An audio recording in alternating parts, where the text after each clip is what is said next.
दोस्तों, आजकल के इस फास्ट जीवन में हम कुछ इस तरह भटक जाते हैं कि हम किसी एक चीज पर फोकस नहीं कर पाते। सोशल मीडिया नोटिफिकेशन से हम आसानी से भटक जाते हैं। हम किसी भी काम को बड़े ही उत्साह के साथ शुरू तो कर देते हैं, लेकिन किसी नई और चमकदार चीज में आकर उस काम को तुरंत छोड़ देते हैं। गौतम बुद्ध की इस कहानी के जरिए जानते हैं कि हम इस समस्या का हल कैसे निकले। बहुत समय पहले की बात है। किसी गांव में एक सम्राट था। उस सम्राट के पास सब कुछ था। बेशुमार दौलत थी, अच्छी प्रजा थी जो उसका ख्याल रखती थी, उसके आदेशों का पालन किया करती थी, और वह भी अपनी प्रजा का खूब ध्यान रखा करता था। उन्हें कभी किसी चीज की कोई कमी महसूस नहीं होने देता था कहने को। तो उसे सम्राट के पास सब कुछ था, किसी चीज की कोई कमी नहीं थी, लेकिन उसका मन कभी किसी एक काम पर नहीं टिक पाता था। वह जब भी किसी भी चीज को करने का प्रयास करता तो उसका ध्यान कहीं और भटक जाता। इस चीज को लेकर वह बहुत चिंतित रहता था। कई बार वो अपने पड़ोसी राज्य के राजाओं से भी मिला था, और सभी ने उसे अलग राय दी थी। सभी ने उसे अलग अलग तरीके बताए थे। जो भी तरीके उस सम्राट ने सुने थे, उन तरीकों को अपने जीवन में उतारा, लेकिन उन उपाय से उसे कोई लाभ न मिला, जिस कारण वो हमेशा चिंतित रहता, परेशान रहता। कई बार तो रातों को उसे नींद भी नहीं आई, और वह केवल करवटें बदलते रहता। एक दिन सम्राट के कानों तक एक बात पहुंची कि उसके राज्य में एक ऐसा असाधारण व्यक्ति है जिसके शब्द अनमोल है, जिसके एक एक शब्द में जीवन का रहस्य छुपा है, जीवन का सत्य छुपा है। और उस व्यक्ति से मिलने के लिए लोग दूर दूर से आते हैं, क्योंकि हर व्यक्ति की समस्या का समाधान वह बड़ी ही सरलता और आसानी से करता है। यह बात सुनकर सम्राट बहुत प्रसन्न हुआ। उसे लगा कि अब उसके सवालों का जवाब उसे मिल जाएगा। इतनी तारीफ सुनकर सम्राट ने यह तय किया कि वह तुरंत ही जाकर उस व्यक्ति से मिलेंगे, और उसे यह भी पता चल जाएगा कि जो लोग उनकी इतनी तारीफ कर रहे हैं, क्या वह सच है या नहीं। अगले दिन सुबह सुबह वह सम्राट उस व्यक्ति से मिलने के लिए निकल पड़ा। रास्ता थोड़ा सा लंबा था, जिस कारण सम्राट ने बीच रास्ते में थोड़ा सा आराम किया। वहां पर उपस्थित हर कोई उस व्यक्ति के बारे में जानता था। जब सम्राट ने उनसे उस व्यक्ति के बारे में पूछा, तो वह लोग उस असाधारण व्यक्ति की खूब तारीफ कर रहे थे। तभी सम्राट ने सोचा कि लगता है यह व्यक्ति बहुत बुद्धिमान है, बहुत पढ़ा लिखा होगा और प्रभावशाली व्यक्ति होगा, अन्यथा हर कोई उसकी इतनी तारीफ नहीं करता। जरूर ही उस व्यक्ति में ऐसी कोई बात अवश्य है जिसके कारण हर कोई उन्हें जानता है और उनकी तारीफ कर रहा है। उस व्यक्ति की तारीफ सुनकर सम्राट के मन में उस व्यक्ति से मिलने की उत्सुकता और बढ़ गई। अब वह सम्राट जल्द से जल्द उस व्यक्ति से मिलना चाहता था, जिस कारण वह आगे का सफर तय करना शुरू कर देता है। थोड़ी देर से वह सम्राट उस व्यक्ति के आश्रम पहुंचा, पर आश्रम में उसे कोई नजर नहीं आया। आश्रम के पीछे एक छोटा सा बगीचा था। जब सम्राट वहां पहुंचा तो उसने देखा कि एक माली बगीचे में काम कर रहा था। उसका पूरा शरीर मिट्टी से लटपट था, पैरों में कोई चप्पल नहीं थी। इसको देखकर सम्राट ने माली से कहा, सुनिए महोदय, इस आश्रम के मालिक कहाँ हैं? मैं उनसे मिलने आया हूँ। इस पर वह माली जवाब देते हुए कहता है, श्रीमान, आप अंदर बैठिए, मैं उन्हें बुलाता हूँ, वह जल्द ही आपसे मिलेंगे। माली की यह बात सुनकर सम्राट अंदर कुटिया में जाकर बैठ गया और उस असाधारण व्यक्ति के आने का इंतजार करने लगा। कुछ देर प्रतीक्षा करने के बाद जब असाधारण व्यक्ति उस सम्राट के सामने पहुंचा, उसने देखा कि यह तो वही व्यक्ति है जो बगीचे में काम कर रहा था। सम्राट ने उन्हें नमस्कार किया और बड़ी हैरानी से कहा, अरे आप तो वही माली हैं जो बाहर बगीचे में काम कर रहे थे। लेकिन अब की बार तो माली एक बौद्ध भिक्षु के रूप में खड़ा था।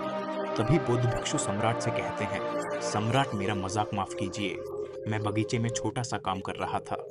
मैं ही यहाँ का माली हूँ, और मैं ही वह असाधारण व्यक्ति हूँ जिससे आप यहाँ इतनी दूर मिलने आए हैं। कृपया करके अपने आने का कारण बताएं। इस पर सम्राट उन बौद्ध भिक्षुओं से कहता है, हे महाराज, मैंने सुना है कि आप जैसा व्यक्ति इस पूरे राज्य में नहीं है। मैंने आपकी तारीफें सुनी हैं। मैंने आपके बारे में कई सारी अच्छी बातें सुनी हैं। मैंने यह भी सुना है कि आपके पास जो भी अपनी समस्या लेकर आता है, उसकी समस्या का समाधान आप अवश्य करते हैं।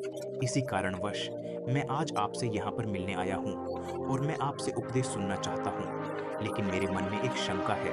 इस पर सम्राट कहता है, मैंने बड़े-बड़े विद्वानों को देखा है, बड़े-बड़े ज्ञानियों को देखा है।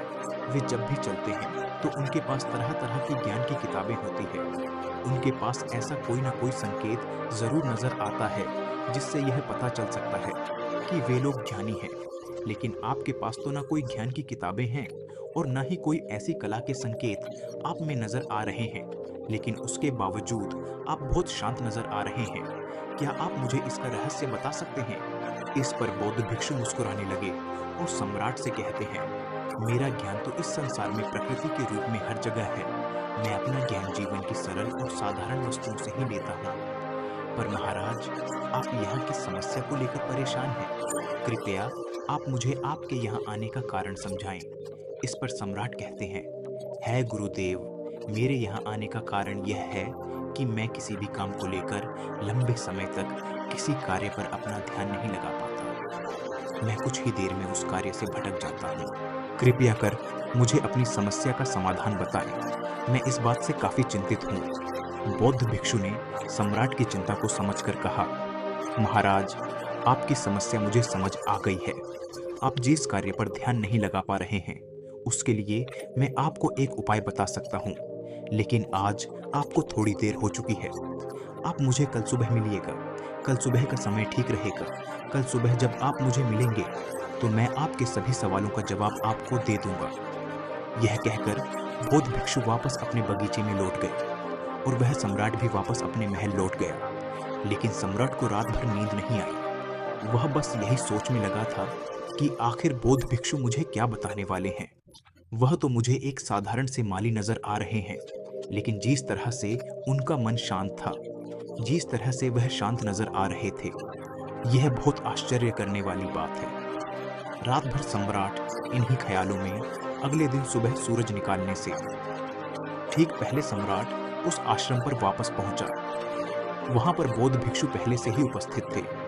जैसे ही सम्राट वहां पहुंचा, उन बौद्ध भिक्षु ने एक पानी का छोटा सा जग उस सम्राट के हाथ में थमते हुए कहते हैं, इसे लीजिए और पौधों पर धीरे धीरे पानी डालिए। और ऐसा करते करते ये आपके सामने पूरे 15 पौधे हैं।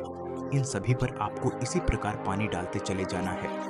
लेकिन जब आप इस क्रिया को कर रहे होंगे तो उस वक्त मेरी एक बात का अवश्य ध्यान रखिएगा कि आपको इस दौरान कुछ और नहीं करना है, न कुछ सोचना है और न ही कहना है। आपका ध्यान भटकना नहीं चाहिए। आप जब इन पौधों को पानी दे रहे होंगे तो आपका पूरा ध्यान केवल इन पौधों पर ही होना चाहिए। यदि इस बीच आपके मन में कोई विचार आए तो वहीं पर रुक जाएगा और फिर दोबारा से पहले पौधे से पानी डालना शुरू कीजिएगा। और जब आप मेरी बात मानकर ठीक इसी प्रकार इन सभी 15 पौधों को पानी दे देंगे, तब आप मेरे पास आइएगा तो मैं आपके सभी सवालों का जवाब आपको दे दूंगा। उस सम्राट ने आज तक ऐसा कोई काम नहीं किया था और सम्राट को यह काम बहुत छोटा सा लग रहा था।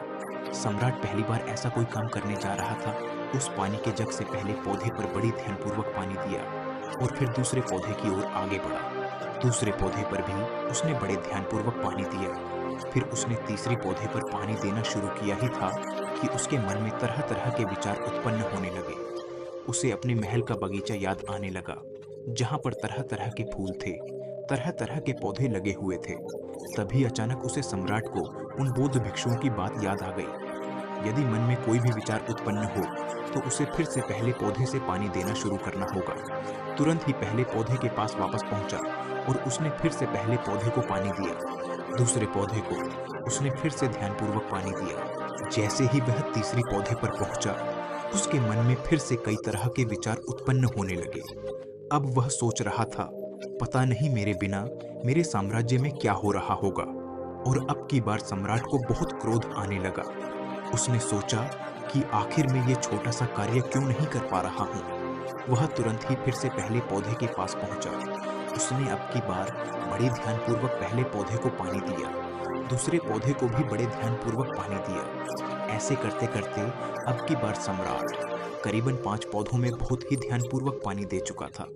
लेकिन अब की बार जैसे ही उसने छठे पौधे पर पानी देना शुरू किया, उस पानी को देखकर सम्राट के मन में नदी के विचार उत्पन्न होने लगे और सम्राट अब बहुत परेशान हो चुका था। जितनी बार वह पौधों को पानी देने का प्रयास करता, हर बार वह असफल हो जाता। उसका मन उतना ही ज्यादा व्याकुल होता जाता और वह खुद पर क्रोधित हो जाता। सम्राट यह बात बहुत अच्छी तरह से जानता था कि वह भिक्षु उसकी परीक्षा ले रहे हैं। वह बहुत बुद्धिमान था, इस कारण पालन करना जरूरी समझा। सम्राट जितनी बार भी कोशिश करता, हर बार वह असफल हो जाता। उसका मन उतना ही ज्यादा व्याकुल होता जाता, हमेशा खुद को किसी न किसी विचार में उलझा हुआ पाता। ऐसे ही करते करते सुबह से शाम का वक्त हो चुका था, लेकिन अब तक वह सम्राट पूरे 15 पौधों में पानी नहीं दे पाया था। जब बौद्ध भिक्षु लौटकर शाम को वापस आश्रम लौटे, तो उन्होंने देखा कि वह सम्राट थक हार कर बैठा हुआ है और तरह तरह की बातों में उलझा हुआ है। तभी बौद्ध भिक्षु सम्राट के पास पहुंचे और कहने लगे, है सम्राट, मैं तुम्हारी ईमानदारी से बहुत खुश हूँ। तुमने अपने कार्य को पूरे मन और लगन के साथ करने का पूरा प्रयास किया। इसीलिए जो बात मैं तुम्हें बताने जा रहा हूँ, उसे बड़ी ही ध्यानपूर्वक सुना और समझने का प्रयास करना। जब हमारा मन विचारों से खाली हो जाता है, तब उसमें मन का असली स्वरूप नजर आता है। तब साधारण से साधारण सा कम भी हमें ज्ञान और शांति देता है। इस पर सम्राट उन बौद्ध भिक्षुओं से कहता है महाराज, पर यह कैसे संभव है? मैं तो जब भी कोई कार्य करता हूँ, तो मन में कई तरह के विचार उत्पन्न होते हैं और मैं उन विचारों में फंस कर रह जाता हूँ और वहां से बाहर निकालने का कोई रास्ता मुझे नजर नहीं आता। तभी बौद्ध भिक्षु मुस्कुराने लगे और सम्राट से कहते हैं, ऐ सम्राट, तुम पौधों में पानी नहीं डाल रहे थे, तुम तो जल्दी जल्दी अपने इस कार्य को बस खत्म करना चाहते थे। तुम्हारे मन में तो यह विचार उत्पन्न हो रहा था कि तुम जल्दी से जल्दी इन 15 पौधों में पानी दे दो और उसके बाद तुम मुझे मिल सको, मुझे अपने प्रश्नों का उत्तर जान सकूं। किसी कारणवश यह कार्य तुम्हें बोझ सा प्रतीत हो रहा था, मानो मैंने तुम्हारे कंधों पर एक बड़ा बोझ रख दिया हो, और यही कारण है कि तुम अपने आप को इस पल में रोक नहीं पाते। हमारे सामने पड़ा हुआ कार्य बोझ लगता है, तो हम उसे बस जैसे तैसे खत्म करना चाहते हैं, और उस काम को करते समय हम अपना पूरा ध्यान उस कार्य पर नहीं दे पाते। किंतु अगर तुम इस पल की महत्वपूर्ण समझ पाते, इसके महत्व को महत्व दे पाते और केवल पौधों और पानी पर ध्यान देते, तो तुम्हें कोई भी विचार परेशान नहीं कर पाता। इस पर सम्राट कहता है महाराज, मुझे आपकी यह बात समझ में आ रही है कि मैं जल्दी जल्दी इस कार्य को खत्म करके आपसे मिलना चाहता था, जिस कारण मेरा मन इस कार्य में पूरी तरह से नहीं लग सका। लेकिन यह एक पल है जो हम जी रहे हैं, उस पल में रहना बहुत कठिन है। क्या मुझे इसके लिए कोई तपस्या तब करना पड़ेगा? इस पर बौद्ध भिक्षु एक बार फिर मुस्कुराने लगे और सम्राट से कहते हैं कि शांत मन की तलाश तुम कर रहे हो, वह शांत मन तो पहले से ही मौजूद है, वह तो पहले से ही तुम्हारे भीतर है। इसके लिए तुम्हें कहानी भी जानने की कोई आवश्यकता नहीं है और न ही तुम्हें कोई शांत जगह जाने की आवश्यकता है। इसके लिए कुछ जरूरी है, तो वह है अपनी सांसों पर ध्यान देना। इसलिए अपनी सांसों पर ध्यान देना सीखो। हम किस तरह से सांस ले रहे हैं और किस तरह से छोड़ रहे हैं, इस बात को देखने और समझने का प्रयास करो। तब तुम्हें यह समझ में आ जाएगा कि तुम्हारा शांत मन तो तुम्हारी सांसों के साथ ही बना हुआ है। उसके बाद तुम चाहे तो कोई भी कार्य करते वक्त भी अपनी सांसों पर ध्यान दे सकते हो। जब तुम कहीं चल रहे हो, कहीं दौड़ रहे हो, कोई ऐसा कार्य कर रहे हो, तो तुम्हें अपनी सांसों पर ध्यान देना चाहिए, या कोई भी ऐसी कार्य जो तुम्हें वर्तमान से जोड़े रखे। इसका एक और तरीका है, 2-4 मिनट अपने आसपास के प्रकृति पर गौर करो। देखो कि क्या चल रहा है तुम्हारे आसपास। इससे तुम वर्तमान में आ जाओगे। फिर तुम अपने कार्य को जल्दी जल्दी बस यूं ही खत्म नहीं करके उसे पूरे मन से करने का प्रयास करोगे, जिससे तुम्हारा मन एक और होगा। और जब तुम्हारा मन एक और होगा, तो तुम चाहे कोई भी कार्य क्यों ना करो, फिर चाहे वह छोटा हो या बड़ा, तुम्हारा मन उसमें पूरी तरह से विलीन हो जाएगा और वह कार्य ही तुम्हें शांति और ज्ञान भी प्रदान करेगा। ऐसे समय पर हमारे मन में किसी प्रकार की कोई विचार उत्पन्न नहीं हो पाते, और जब हम ऐसा करते हैं तो कर्ता और कर्म एक हो जाते हैं और हमारे भीतर की जो शांति है वह प्रकट होने लगती है। हम उसमें मग्न हो जाते हैं। इसे तुम चाहे तो आनंद कह सकते हो या फिर वर्तमान में जीना कह सकते हो। और यह अवस्था बड़ी सरलता से प्राप्त भी कर सकते हो। बस तुम्हें केवल अभ्यास करना होगा। बौद्ध भिक्षु सम्राट से कहते हैं, जो मन मुश्किलों में शांत रहता है, मुश्किलों से भागत नहीं है, केवल सचेत रहता है, वह मन हर परेशानी को पार कर सकता है, हर दुविधा से बाहर निकाल सकता है। सम्राट को उन बौद्ध भिक्षुओं की यह सारी बातें समझ में आ चुकी थी। उसने उन बौद्ध भिक्षुओं को प्रणाम किया और वहां से वापस वह अपने राजमहल लौट आया।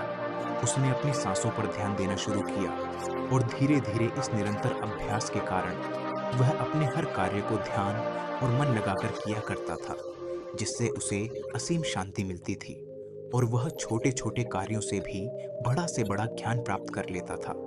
इसीलिए दोस्तों, कभी किसी कार्य को बोझ मानकर मत कीजिए, क्योंकि यदि आप उसे बोझ मानेंगे तो जल्दी जल्दी उसे आप अपने ऊपर से उतारने का प्रयास करेंगे, अर्थात उसे जल्दी जल्दी खत्म करने का प्रयास करेंगे। लेकिन इस प्रयास के दौरान आप जो भी कार्य करेंगे वह पूरे मन और लगन से नहीं हो पाएगा, और ऐसे में आप उस कार्य को जो अंजाम देना चाहते हैं, हो सकता है कि आप उसे अंजाम भी ना दे सके, और इसी कारणवश आपके मन में तनाव भी पैदा हो जाता है।